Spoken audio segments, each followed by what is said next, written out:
Major funding for Frontline is provided by the Corporation for Public Broadcasting. Additional funding is provided by this station and other public television stations nationwide. Tonight on Frontline, Vietnam 10 years after America's pullout. They need things from the West, from the world, from the commercial marketplaces. They need money, they need aid, they need equipment. What is life like there today? They live here, and they don't have any other place to live. What are the legacies of that war? Vietnam is going to be a very, very poor country for a long time to come. Frontline presents an exclusive report, Vietnam under Communism.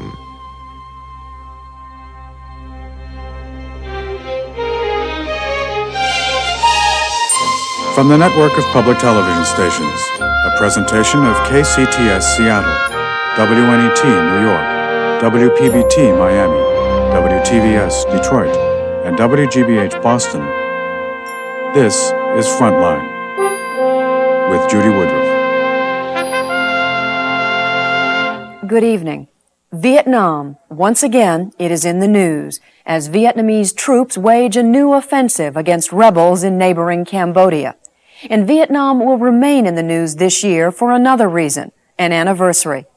It has been 20 years since the U.S. Marines landed there in 1965. And this spring, the Socialist Republic of Vietnam will celebrate the 10th anniversary of the U.S. withdrawal in 1975.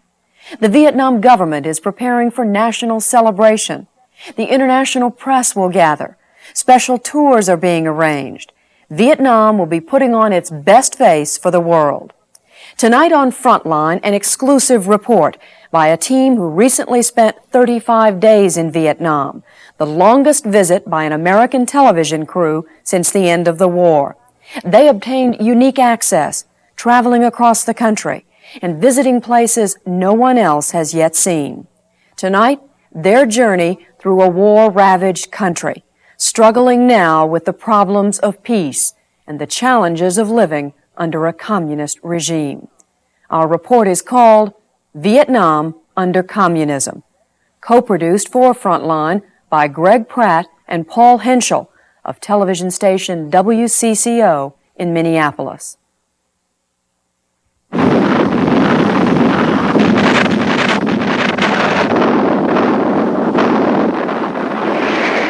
Christmas in Hanoi, 1972. America unleashes a barrage on the capital of North Vietnam. The bombing, aimed at both the backs and the spirits of the people, is relentless, devastating, but in vain.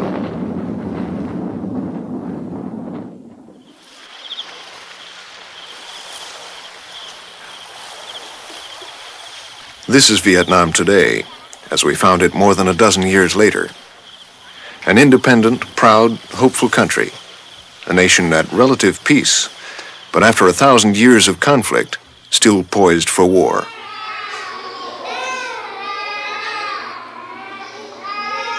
This too is Vietnam, impoverished, depressed, ill-fed, ill-equipped, and ill at ease.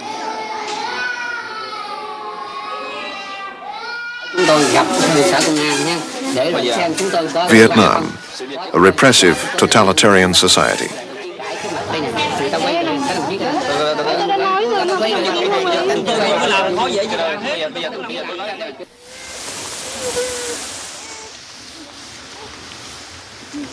Vietnam, a people America so intimately, yet so brutally met. A battleground America never fully understood. Today, still divided, distant, and forgotten.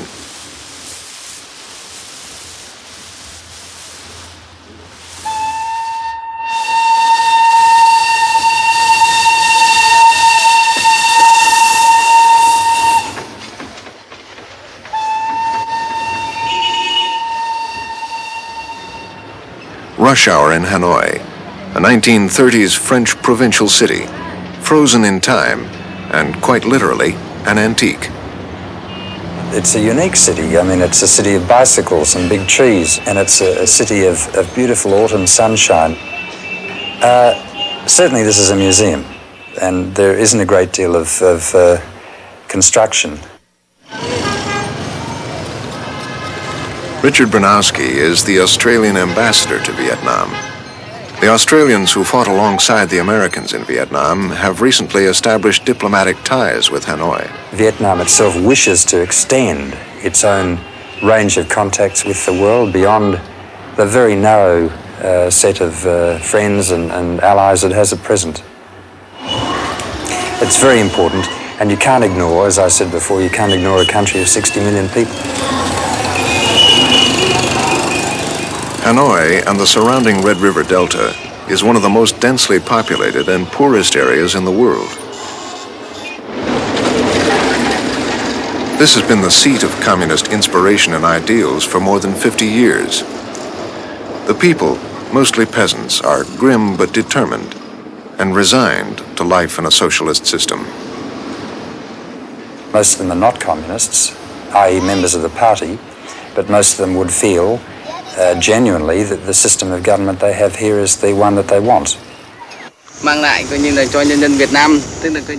A young guard who lost 2 brothers and a sister in the bombing explains the allegiance to the state and Ho Chi Minh, Vietnam's late communist leader. Ho Chi Minh tried to solve the problems of our people, to bring happiness to Vietnam. He gained independence for us from the imperialists. We remember his teachings, and both myself and the people love him dearly. Every Sunday morning, some 15 to 20,000 people pass through Ho's tomb where he lies in state, a building which is one of the few new construction projects completed since the war.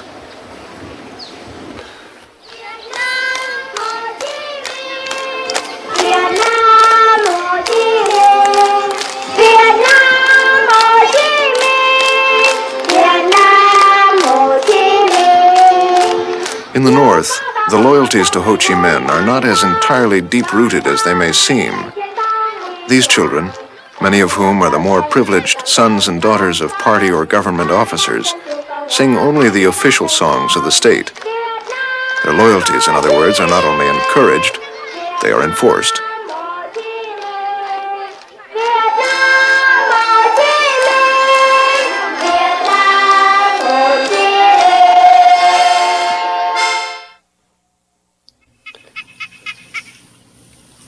For the older generation in the North, most of whom live outside the cities, political allegiance is less of a concern. Once they worked for the French. Today they toil for the state. They are enterprising, though poor. Above all, they have endured. You see, in the history of mankind, no other country had to suffer so long and so heavy as Vietnam from foreign domination. We have had been 1,000 years under domination.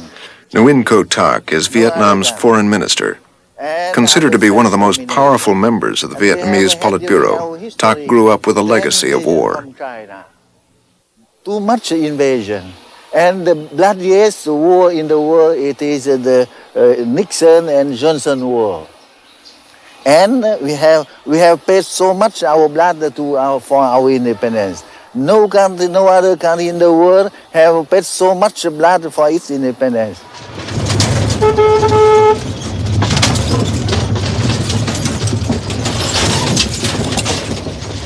Many parts of the North still bear the scars of war.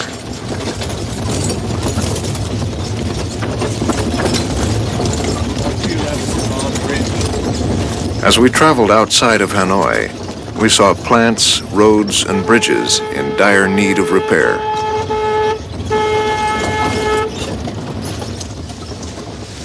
Here at Zac Mu, an artillery base near the former demilitarized zone, it seems that America left only yesterday. This is a forbidden zone. Live ammunition remains strewn about. We proceeded only with the assistance of our guide, Tuan. Even after 10 years, in this area, still very dangerous. A lot of mines still left there and some kind of bombs. And if you are not careful when you step on, very easy to step on mines and we may die here.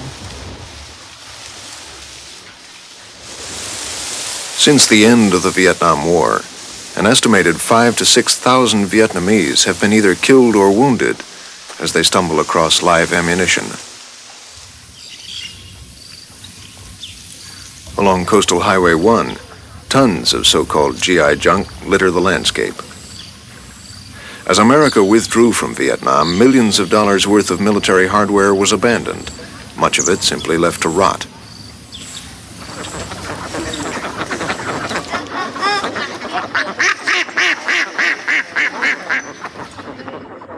Here, in a Hanoi suburb, the wreckage of an American plane peers from a community pond.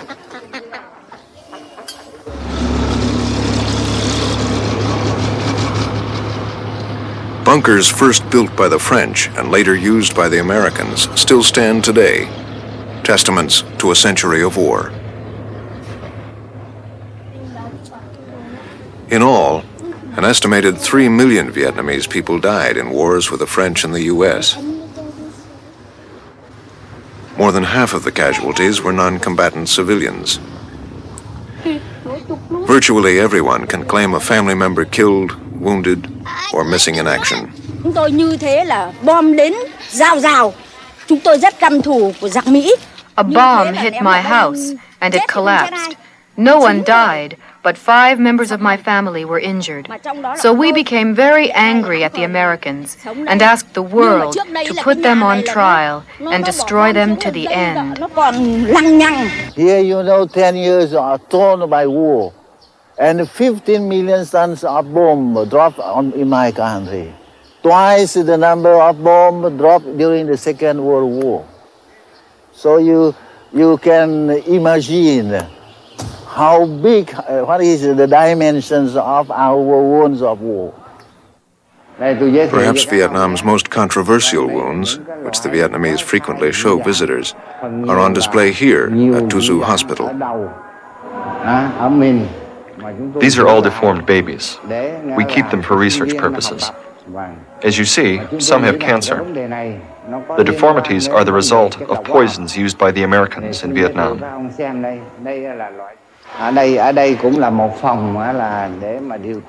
Every year this ward is full. We have about 80 beds, and most are occupied with women who have cancers, of the cervix, of the ovaries, and so forth. The percentage of women with cancer in Vietnam is very high, and this, we believe, is because of defoliation.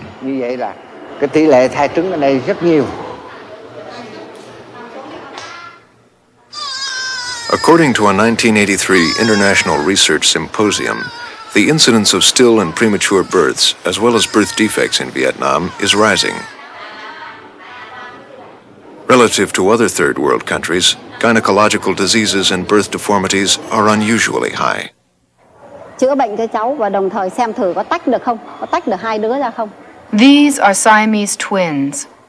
I think there is a relation to the spraying, but it is not clear. We cannot measure dioxin in the blood, the tissues, or the organs. We can only experiment, and maybe in the future we will know more about this problem.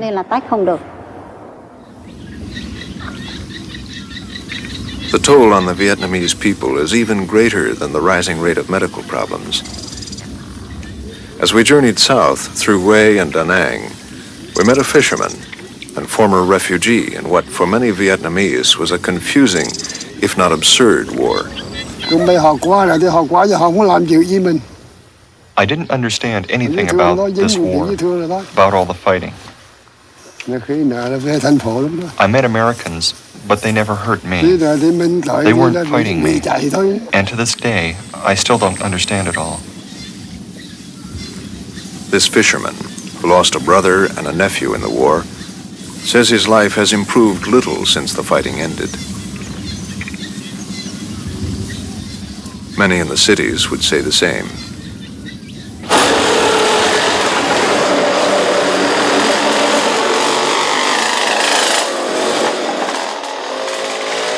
Ho Chi Minh City, or so at least the government has renamed it. Virtually everyone here, though, still calls this Saigon.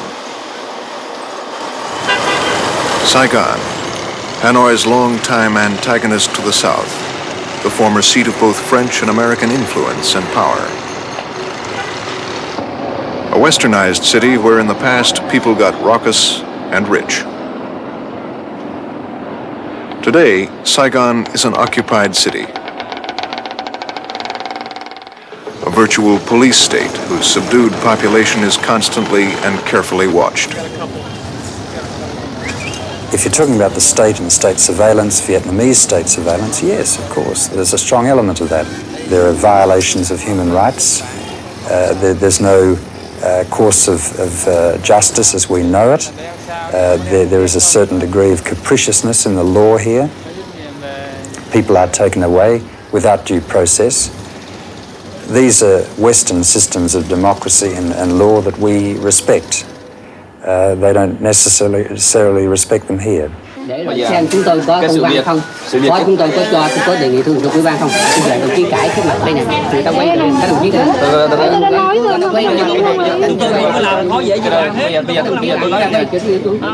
The Saigonese know that they're not trusted, and so they expect to be watched.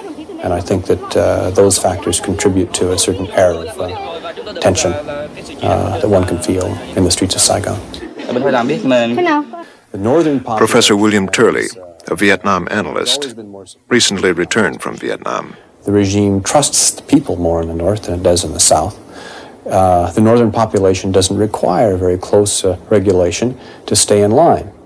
But the regime can't trust the South quite so much. I don't have anything for work in this case. The people in Saigon are tightly controlled, and by administrative rule, they are forbidden to talk with foreigners. There's nothing for me work. This man, allowed to work only as a petty shopkeeper, risked an interview with us. Outside of market, I know people like that. Maybe in this case, can you help me? My father and my sister who worked many long time for U.S. government and likes the U.S. government very much, but now we cannot go to there. I can do many work with American, but now I cannot do for my government.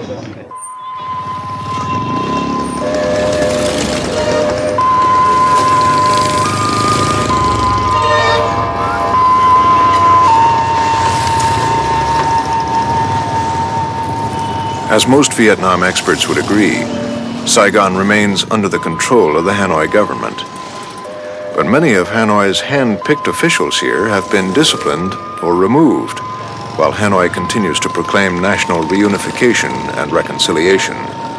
But if by national reconciliation you're talking about a burying of the hatchet, that obviously has not taken place, and I doubt that it will take place in the lifetime of Vietnamese now living. There's no more freedom at all. No independence, no freedom. And hard life, miserable life. That's why people have to leave the country. One of these days, I wish I could see my family all over here. That's my last dream. I would like to be with my husband over there, so I can stay home with him and take care of the family. It is my dream to spend my life in a home with my husband and children. Da Nang is home for Nguyen Tai Van, a mother of 4 and former bookkeeper for the Americans. She and her family have officially applied to leave Vietnam. Van's husband, Phan Bang, lives and works in the American Midwest. A former officer with the South Vietnamese Army, he stayed behind in 1975, reluctant but willing to work with the communists. He was instead imprisoned for 5 years at hard labor.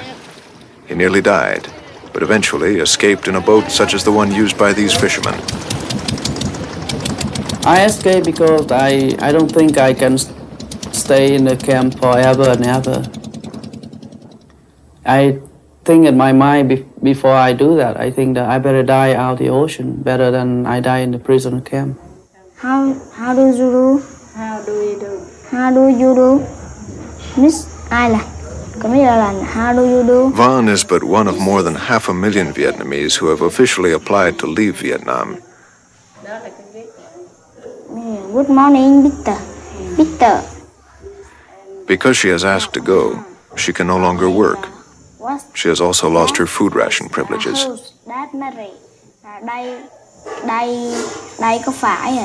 They're very poor. Nobody's starving, but very poor.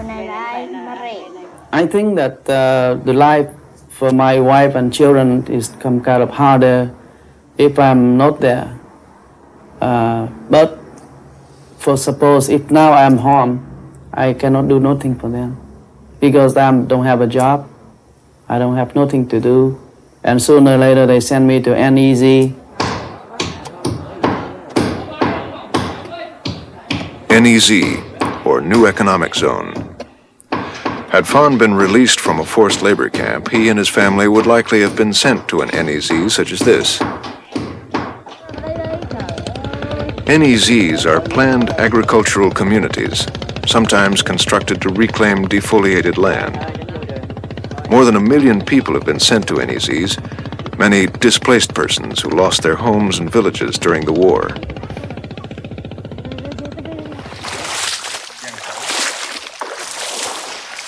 Others come from the ranks of the unemployed. Some are so-called war criminals. They are assigned to work here. The government calls them volunteers. People were simply rounded up on trucks and taken out to the countryside and deposited next to the road with a scrap of barbed wire and a hoe and said, till your field. Of course, that was not adequate preparation of the site, and people very soon, as soon as they could, made their way back to Saigon. On the day we visited this NEZ, guards with automatic weapons patrolled work areas. We asked the director of this work zone why so many people had tried to escape. Chúng tôi cho rằng cái việc mà có một cái số ít người. You see, many of the people brought here from the cities did service work for the old government, for the Americans. They had good jobs or did illegal things. They earned an easy living, and now they resist our socialist plans for a better life. They like entertainment more than they like having to work hard for a living. Thậm chí là một số không có nghề nghiệp. New economic zones have met with mixed results. Some are productive.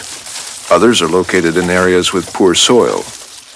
Many have been mismanaged, and few have met their full production quotas.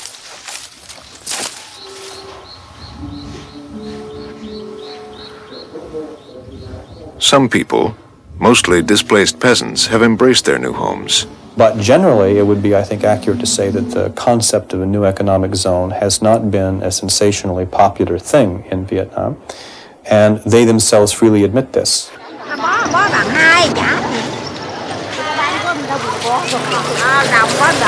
With many segments of the state-run economy either stagnant or failing, Vietnam is deeply in debt. The people in the South have hardly embraced the notion of working for the state.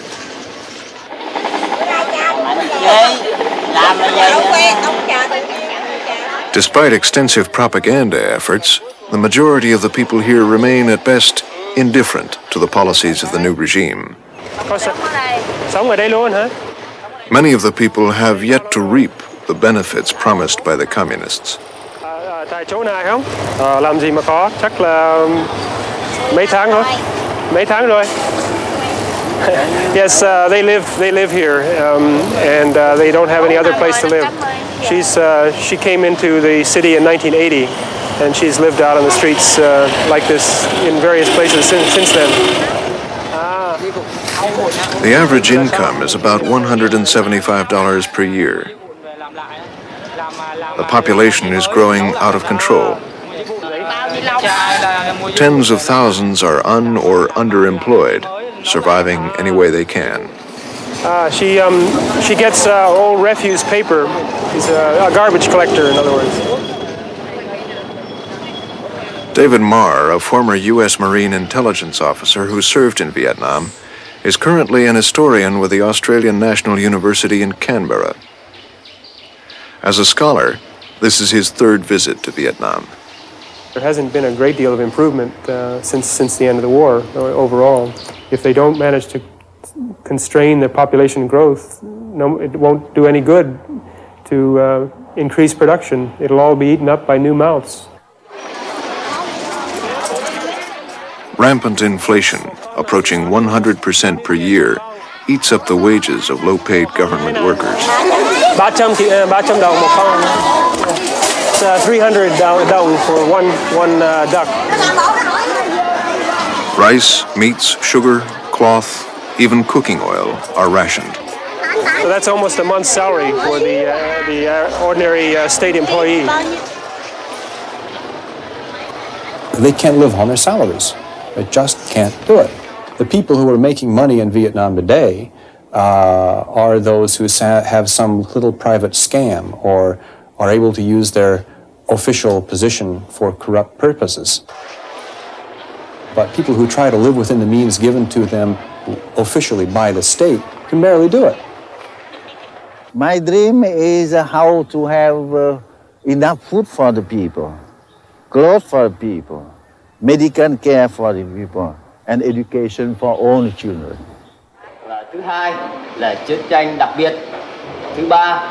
The government claims the literacy rate is high. Outside observers say just over half the people can read and write. Political connection often has as much to do with who stays in school as does ability or performance. Those with no opportunity to go to school find other ways to bide their time. For the children of Vietnam, the future is bleak.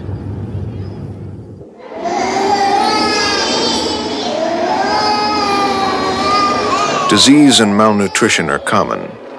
Medicines in short supply. On the average, the government spends about $1 per person per year on health care. On the average, a child in Vietnam today can expect to live just 47 years. In all, the quality of life in Vietnam has actually fallen since the end of the war. They feel they'd like to lick their wounds and recover. They need things from the West, from the world, from the commercial marketplaces. They need money, they need aid, they need equipment, they need stimulation. I don't think many Americans feel they have any obligation to Vietnam in terms of reparations, in terms of paying the Vietnamese something for the pain of the war. That's a reality. I would like to ask what is the responsibility of the United States to end the war in Vietnam? No, I don't think the Vietnamese government can continue to blame all their problems on the Americans and before them the French. They've got to run. That's a rationale that's going to run out of time sooner or later. When the war wound up, many of them thought that within a couple decades, Vietnam would have completed the initial stages of industrialization and be well on its way towards taking a place beside the other industrialized nations of the communist world. But that is just not going to happen. Vietnam is going to be a very, very poor country for a long time to come.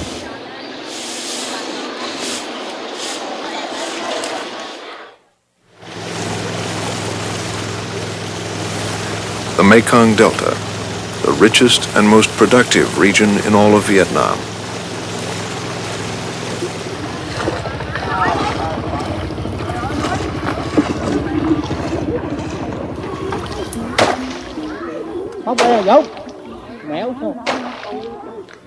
Expansive and remote, this is a haven for pockets of resistance to communism. This is home for millions of poor peasants, many of whom openly shrug communist efforts to collectivize and control agriculture in the South. This is also home for To a 14-year-old Amerasian boy still living in Vietnam. The communists are not much different than the government they took over from. Mike Shado lives in Titusville, Florida. A Vietnam veteran, he and his Vietnamese wife, T, left Vietnam in 1971. It was difficult enough for me to get permission for my wife to leave with me. And we left our son with the grandparents.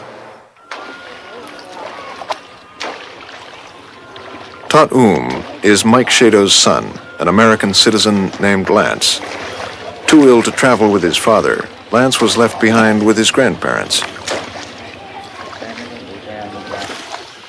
Her family was way down in the Mekong Delta, and a very poor family, and if you don't know anyone in Vietnam, you don't get anything done. All I want is just to have our son back. It's been a long time, and I still haven't seen him yet. Lance Shado is but one of an estimated 8,000 to 15,000 Amerasian children still in Vietnam.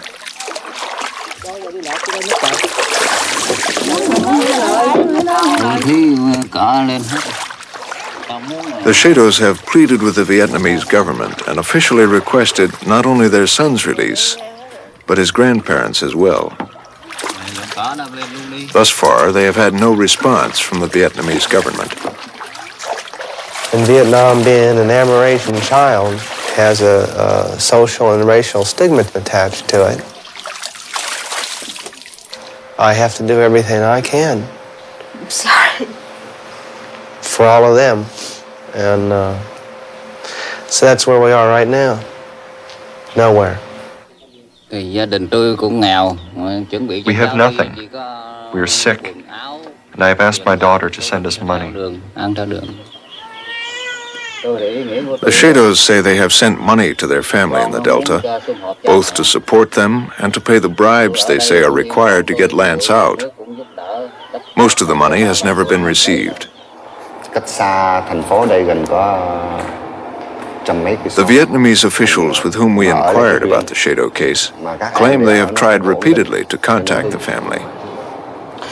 Yes, we have heard about them. Actually, we have seen this family on the special list given to us by the American authorities. They also claim the government does not open mail and take money. They emphatically deny there are any required bribes and payoffs.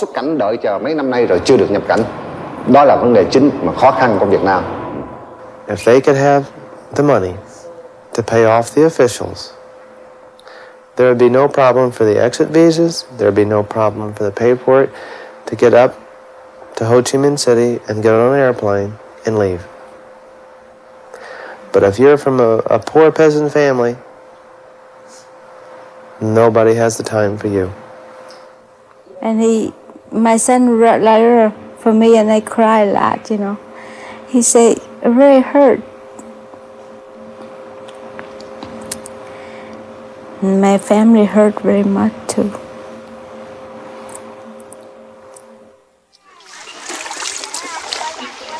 When I get him, how old is he going to be? 16, 17, 18, 19, 20? What chance is he really going to have for an education or an opportunity in life over here now? Let alone someone who has to learn a whole new culture, a whole new language. And they don't want him. They don't want Amerasian people. They want nothing left to remind them of the war. I've already lost so many years with them. And I'm going to get someone that I really don't even know.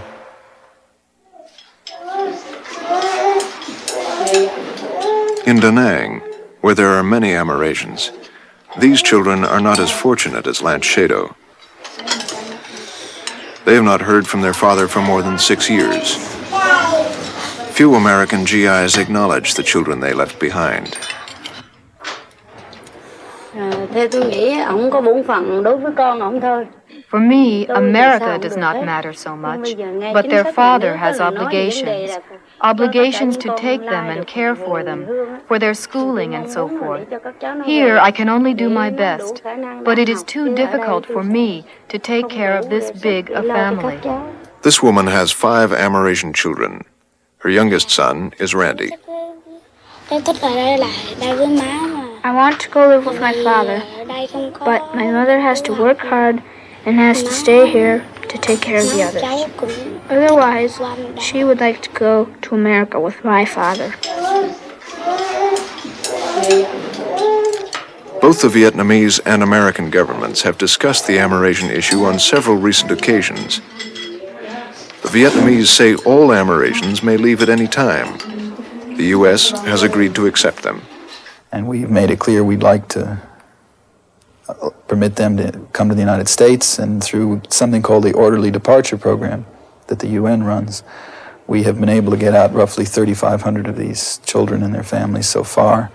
We're prepared to take them all in an orderly way. We think that presently the American authorities are solving this problem too slow, and the number they accept is too limited. The gap between rhetoric and reality on both sides remains wide. Bureaucratic delays and red tape seem endless. Randy in Da Nang will probably never know his father.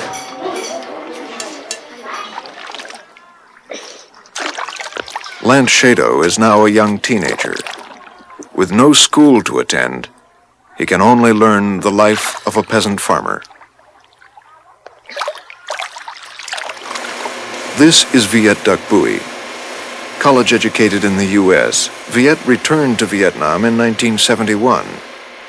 Neither a government nor military official, he became a man caught in the middle of the Vietnam War. With a communist victory, he was suspect, not permitted to work. He left for America in '79. It's very difficult to make the decision to leave my family. I know that. And I remember it was a rainy day. I was informed that the trip is ready if I wanted to go. So I went with my wife, and I remember I looked at the 2 boys. They were so young, 5 years old and 3.5 years old. They didn't know what was going on. So I took a bike and carried my wife to a post office in Saigon, and some people picked me up, and that was the last time I saw my family. We were surely that we were very sad, and we always expect that we can join. I can take my children to join their father soon as possible. An, Viet's wife, lives with her family in Saigon. She would spend most of the time taking care of the boys. That's what I want. I worry whether it is feasible in my lifetime that I will be able to see my family again or not.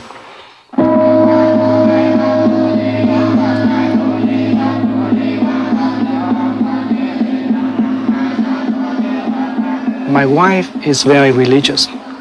She believes strongly in Buddhism.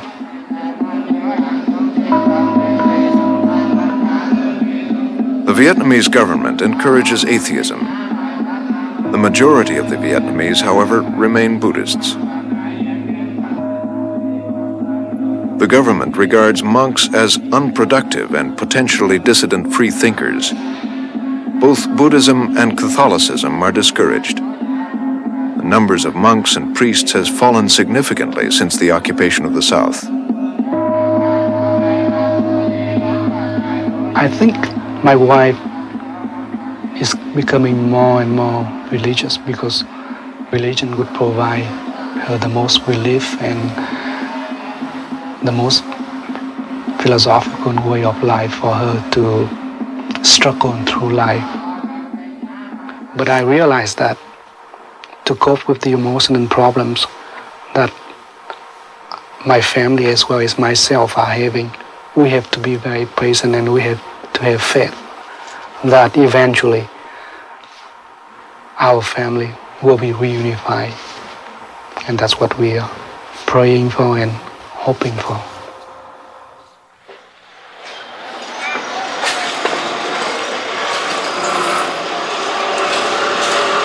Well over 1 million people have already fled Vietnam. The exodus continues today. Many of those who remain or resist relocation to economic zones jam an already overcrowded and sullen Saigon. Others fill the many rivers that snake through the cities, boat people with no place to go.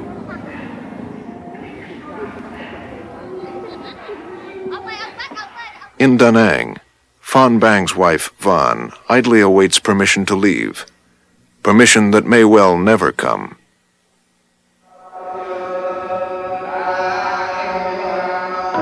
Viet's wife, An, can only continue her 5-year-long vigil.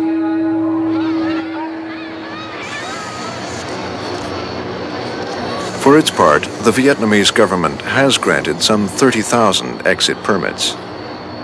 But the U.S. will accept only about 1,200 Vietnamese per month.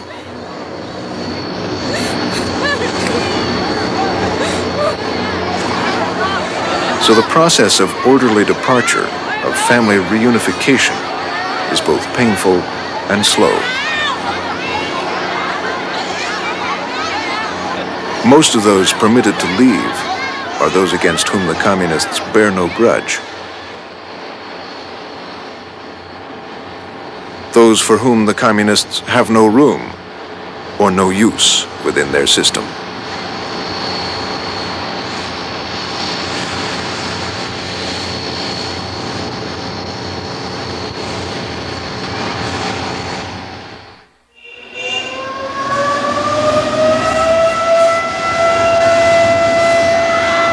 For the North Vietnamese, the memories, the images of war have yet to fade away.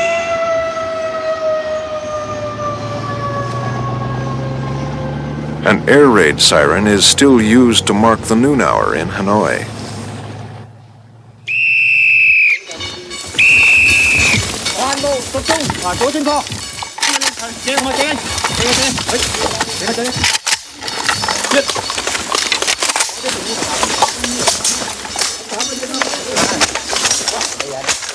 Along Vietnam's remote northern border with China, we came across a citizens' militia preparing for what they regard as the inevitable, an invasion from China.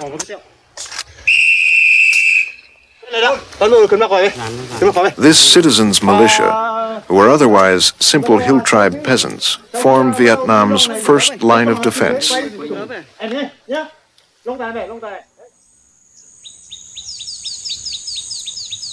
An ancient foe, China did, in fact, invade Vietnam in 1979 and still occupies territory within the country.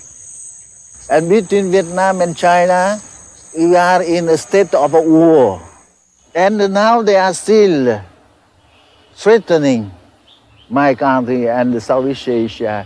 They do not stop their policy of expansionism. They are still occupying a territory of India, of Vietnam, you see. Vietnam's historic and recently rekindled tensions with China have in part led to the buildup of a massive, though inexperienced army. We encountered these troops in training near the China border. Together with the militia, they form a force of more than 1 million men, the fourth largest standing army in the world. But if you were to ask, does it need those men to defend itself? Is the military threat to its security so real and so great that it really needs all these men under arms? I suppose the answer is no.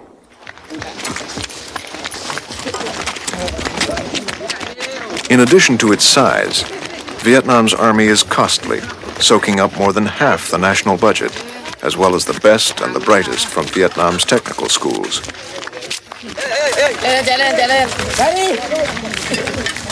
The military also has political clout. A fourth of the Politburo and nearly one-third of the Central Committee are military officers. New members of the party also tend to come from the military. General Huang Phong is a division commander who fought both the French and the Americans. When the Vietnam War ended, we began to rebuild. We had many difficulties, housing, transportation, and so forth. But now China is waging war. So once again, our strategic task is to be ready to defend the country.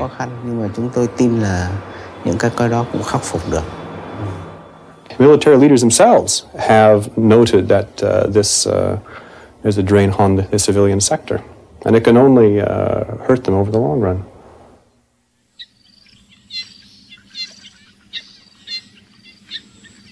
Kampuchea, formerly Cambodia. Here, Vietnam's army is also deeply entrenched. To liberate, it claims, the Kampuchean people from the horrors of the Pol Pot regime.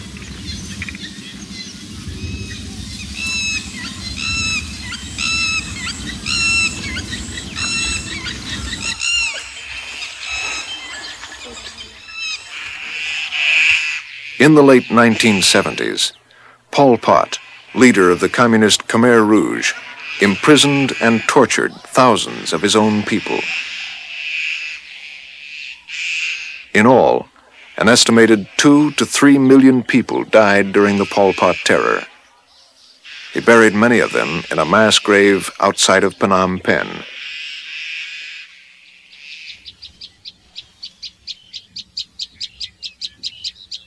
The Vietnamese say they are fighting here to protect Cambodia from Pol Pot's return. Critics say Vietnam wants to control, if not colonize, a vulnerable neighbor whom the Vietnamese distrust. We have saved the Cambodian people from the genocide. So we are there to help the Cambodian people. And you know, now they are still in the danger of coming back of Pol Pot.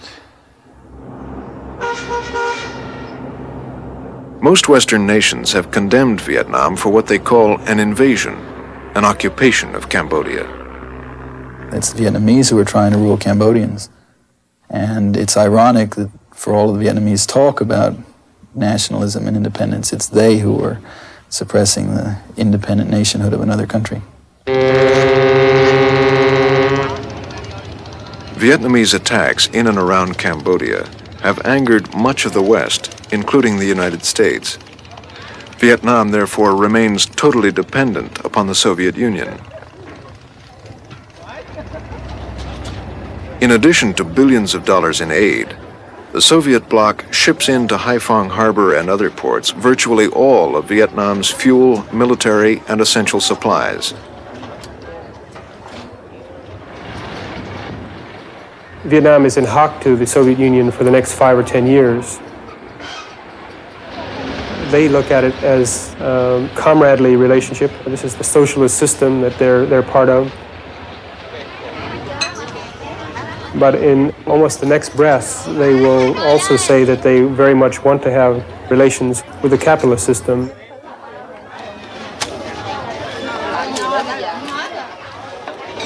I was here in 1980, and there was much less market activity at that time. It's really been in the last 3 or 4 years, I think, which it's blossomed or exploded, depending on what word you want to use.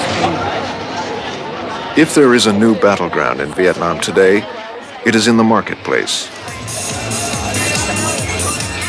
Reform-minded planners within the Communist Party have begun a series of economic reforms, grudgingly allowing private trade on what they call open or free markets, especially in the South.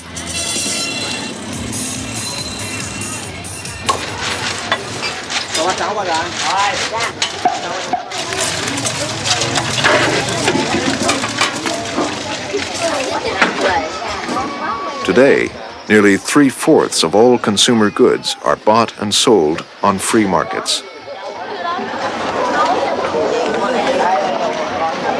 Dr. David Marr says such capitalist initiatives have taken root here because the state-run economy is in a shambles. Well, they have to rely on their wives to be out in the market like this. They often, their children can't go to school because they've got to be out trying to make something. After hours, they, especially if they've got a little bit of land in the countryside, they'll be out there trying to grow something for themselves. There's 100 different ways that they have to try and make a living. Though socialists at heart, Vietnamese planners seem to be following the path of China, which has of late introduced sweeping capitalist reforms into its state-run economy. Nguyen Co Tak is one such reformer. But the peasants, they can sell their goods freely because they are producer. After selling to the state, after paying the taxes.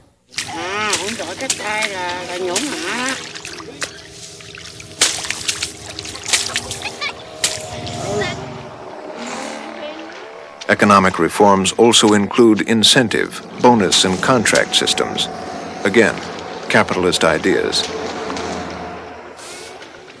The productivity gains have been significant. 2 record grain harvests in a row. If the reforms continue, Vietnam may soon approach self-sufficiency in food production.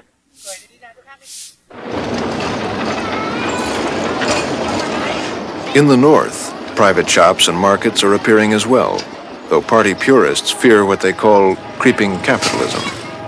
Often, or sometimes, there's a crackdown when there are perceptions of corruption and tax avoidance, not just here but in the South too, but generally the private sector won't disappear altogether.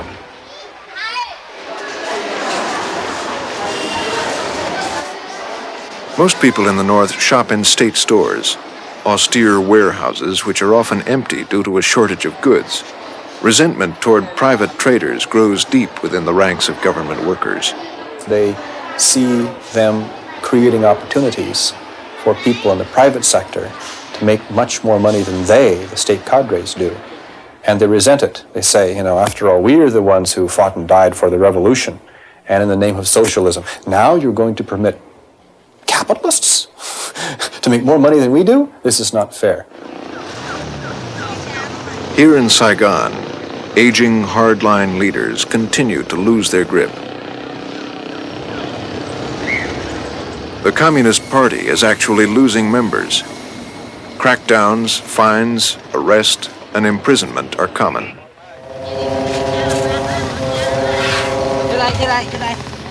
Nonetheless, export-import companies are thriving.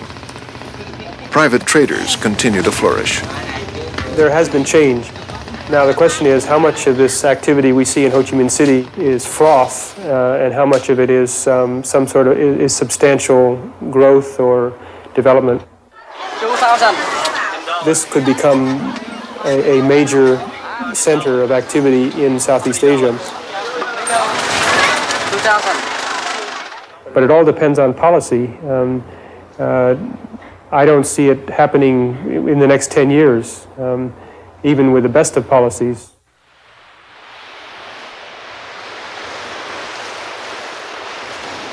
Economic reforms and capitalist initiatives have so far prevailed in Vietnam because they are popular with the people.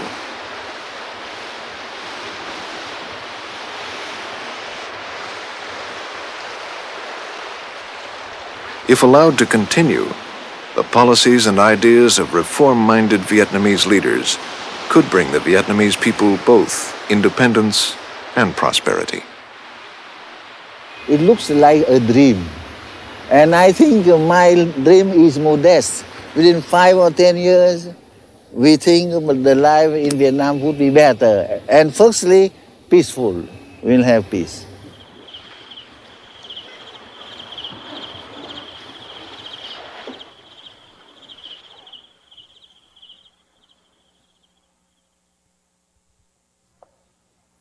In the center of Hanoi is a building, freshly painted, ringed by a wall and an iron gate. It stands empty. Vietnam hopes it will be the site of the new U.S. Embassy, but there are still no diplomatic relations between the two countries. Foreign Minister Nguyen Co Thach, the number 2 leader in Vietnam, is the main advocate within the Politburo for improving relations with us.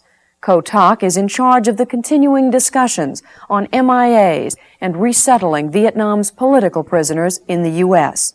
And he told the producers of this report he no longer expects U.S. aid, but he does want diplomatic and trade relations. One final note, the producers of this program made a formal humanitarian request for exit permits for the family members interviewed in this report, who are still in Vietnam. Just a few weeks ago, we learned that Viet Duc Bui's wife, who had prayed for her family's reunion at the Buddhist temple, has received her exit permit.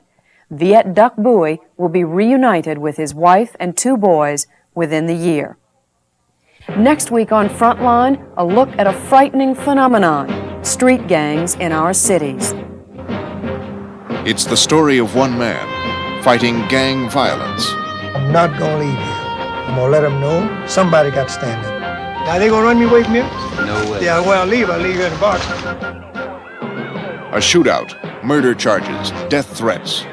Who's to blame? What can be done? Mr. Hawkins' son blew away one of the gang members. The bottom line is they are going to not be satisfied until they get somebody from the Hawkins family. The program is called Shootout on Imperial Highway. Next week on Frontline. I'm Judy Woodruff. Good night.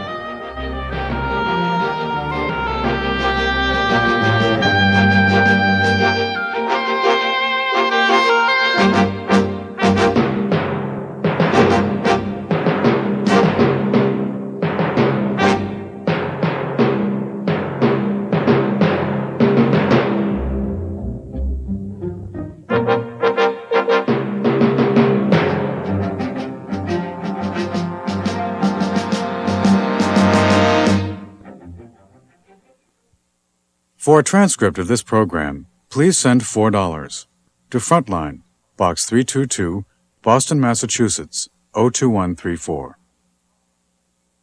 Frontline is produced for the Documentary Consortium by WGBH Boston, which is solely responsible for its content. Major funding for Frontline was provided by the Corporation for Public Broadcasting. Additional funding was provided by this station and other public television stations nationwide.